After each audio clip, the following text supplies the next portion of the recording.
Hi, this is Scott Garibay, and today we're going to talk about Star Trek Adventures, Modiphius 2d20, Warp Onyx campaign, the continuing tales of Security Lieutenant Archibald, played by the Gold player. And we are in the middle of Ryeshar bottle episode. Let me continue forward. So one of the things that was really interesting was when this first contact mission was voted on, Sato said, "I think this is a terrible idea," and voted against it. Okay, and she said, and the reason why is this is outrageously dangerous, right? The Ryeshar are killing literally hundreds of these safari hunters every year, right? And they're not doing anything to provide safety on these trips. Now the reality is, the Ryeshar are not. They're not tricking anyone. They're like, hey, we naturally do this outrageously dangerous thing, right? And you're willing, and you could be willing to pay us, and maybe you'll die, or maybe you'll walk away a hero, right? And the reality is, you're coming in doing something that our people are trained for, but you better be fit. You better be a Reaper on your own, because we ain't doing nothing to get you up and running on how to kill a King ours, right? And if you die on the ship, you die on the ship. Like, it ain't no thing but a chicken wing to us, because we got your money, right? So they're not really tricking anyone, but Sato's like, we're going here for this first contact, right? And our goal is to find this shuttlecraft, and this is going to be outrageously dangerous for whatever team is assigned, right? Now, this is where it gets interesting, right? Archer, because she's afraid, because Sato is afraid, right? And she's an egghead, right? Like, she just like checking, scrolls and learning how to talk to people. Archer assigns her as the lead, and Archibald and Tucker meet, and they're like, yo, this is like, they do their homework in the 4 hours before the mission, and they're like, oh my gosh, this is going to be like, people are going to die if we get this wrong, right? This whole away team could die, right? Like, this is going to be outrageously deadly, right? And so we need somebody on point who knows what they're doing, is confident. Sato isn't a good leader, right? So Archibald and Tucker talk about it, and Archibald and Tucker agree, like, this is not a good idea that she is the leader on this, right? So, and they're like, hey, should we tell somebody? And so Archibald's like, nah, we gotta power through this, and we have to support her through this, right? So Tucker's like, okay, all right. So they go down to the to the planet, and they get on one of these Ryeshar boats, and they find that these things they're like 120 foot long, age of sail sailing ship, exactly like we had in the 1700s in America. And then they have these small little outrigger boats around them, 4 of them. And it's exactly like Moby Dick. They go out and they try to kill this thing, and maybe they're successful and maybe they're not, right? And so they get there, and the Ryeshar greet them, and the Ryeshar say, hey, here's all the other safari hunters. And I know safari is like land-based. I don't know what the equivalent would be for safari hunters who go kill sharks. I don't know what that is, right? But that's what they're doing on this mission, right? So I'm referring to them as safari hunters, but close enough for government work. Let's keep moving. All right. So so basically, we get here, and we get to this point where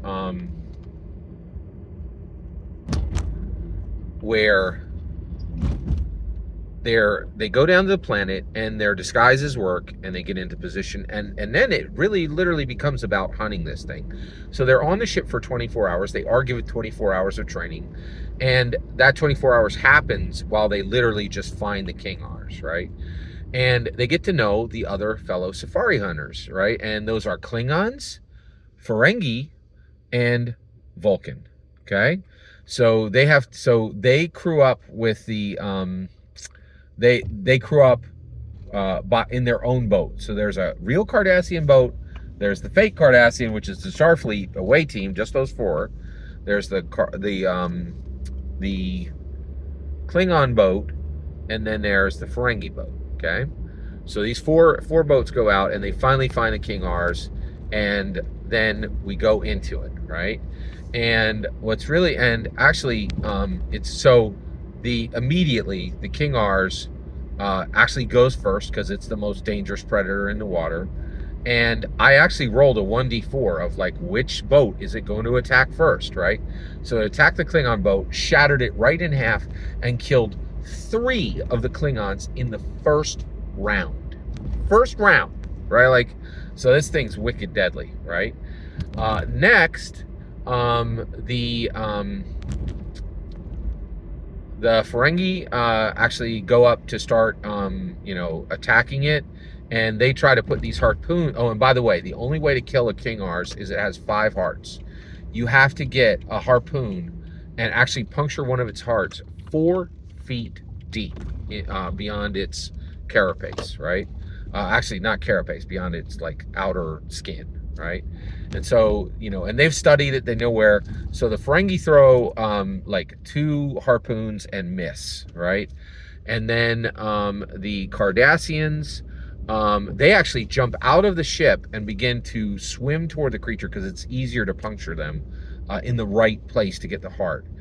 Archibald, in round 1, right? Sato has, I forgot one thing. I'm sorry, I have to back up. So the people who are supposed to go on the ship are Sato, Archibald, Mayweather, and Tucker. Mayweather has to stay on the large ship, and the reason why is the night before there's a big party and the Klingons broke out blood wine, and Archibald, and I was like, are you going to drink the blood wine, which will give you disadvantages the next day, or are you going to, and he actually had a roll to see if he would suffer the disadvantages. He has a very high fitness and did not suffer those. Mayweather was destroyed by the blood wine and is out and was not able to help with the mission. Right, very can't hold his blood wine. That's kind of cool. All right, so at this point, then Archibald has the chance to throw the harpoon, and he nails it. He absolutely nailed his roll. Put a harpoon right in the heart of the King Ars. Now, what happens with the King Ars is they die 3 minutes after their hearts are punctured. So it's like a chicken with its head cut off, and it's going to keep going, right? So next round, it kills 2 Ferengi, and it kills 2 more Klingon, and it kills 4 Cardassians. So it killed like 12 Safari hunters, but never hit a single one of the Starfleet officers. And then the Starfleet officers say, hey, we got a jet. Like, they actually explain to all boats, they like use semaphore, right? And say, hey, we've punctured the King Ars's heart. And now everybody should run for your lives, and we'll just let it die, right? And then there was and that's it. And so three minutes later, 3 minutes later, the King Ar dies, and they have completed it, right? And at that point, in the cell, then Sato, Tucker, and Archibald use the celebration chaos to sneak out on a small boat and check to see if the Vulcan shuttle is there, and it is.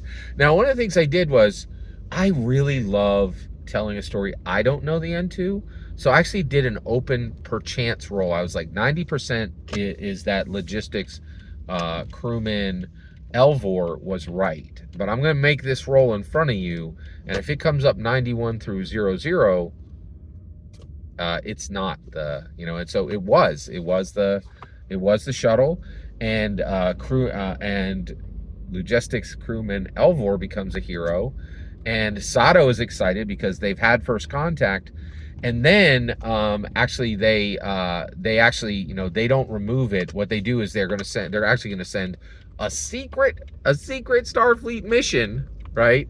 So they send messages back to Earth and say, hey, it's there, go get it, right? So actually, first contact is already, no, I'm sorry, it was not a first contact mission. It actually was first contact. Human Starfleet actually made contact with the Ryeshar, but never told them, right? Like, which is pretty wild, right? So that was very different, right? And then Starfleet is going to do they're going to like remove that secretly and never tell the Ryeshar, and then they're going to tell the Vulcans, right? Like, it's like, hey, we got your mission ship with all those 12 of those people. Sato says that she wants to stay and do the mystery and find out why it disappeared. But Captain Archer's like, we got this, you know, the Enterprise NX-01 is completely rigged for science, and we got to keep moving to keep collecting the science, and that's what they do. And that is the end of the Ryeshar bottle episode, and I am extremely excited that I was able to share it with you. And it was really a wonderful. Man, oh man, I could not believe just what a great job Modiphius did in bringing Star Trek to life, and how you know, we did this in an hour and 15 minutes, right? Like in the session, right? But it really felt like a real, you know, Hollywood written Gene Roddenberry story. I couldn't believe it. And that is thanks to the Gold Player and the incredible job that Modiphius 2d20 did.